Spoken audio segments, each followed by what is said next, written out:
என்னது ஒரு கோடீஸ்வர தொழிலதிபர் டாக்ஸி டிரைவரா மாறி டாக்ஸி ஓட்டி இந்திய மாணவிகளோட படிப்புக்கு உதவி செஞ்சுக்கிட்டு இருக்காரா? அட ஆமாங்க.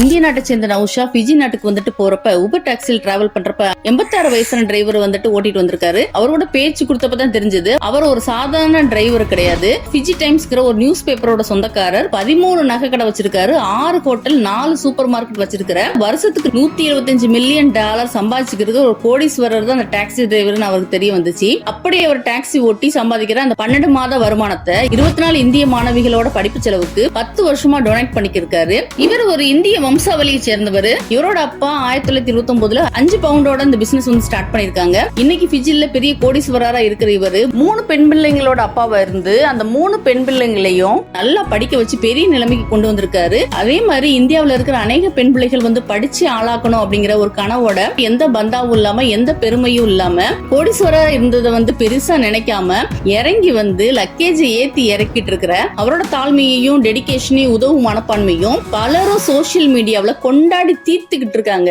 இதை பாக்குறப்ப எனக்கு இன்னொரு சம்பவம் ஞாபகத்துக்கு வருது. எப்படி இந்த கோடீஸ்வரரான தொழிலதிபர் டாக்ஸி டிரைவரா இறங்கி வந்து மக்களுக்கு உதவி செஞ்சுக்கிட்டு இருக்க மாதிரி தேவனுக்கு சமமா இருப்பதை ஒரு பெரிய விஷயமா நினைக்காம மகத்துவமான உன்னதமான தேவனுடைய குமாரன் மனுஷகுமாரனா இறங்கி வந்து பூமியில இருக்க மக்களுக்காகவே வாழ்ந்து உயிரை கொடுத்து உதவி செஞ்சுக்கிட்டு இருக்கிற இயேசுவும் அந்த கோடீஸ்வர தொழிலதிபரான டாக்ஸி டிரைவர் மாதிரி கொண்டாடப்பட வேண்டியவர் தாங்க.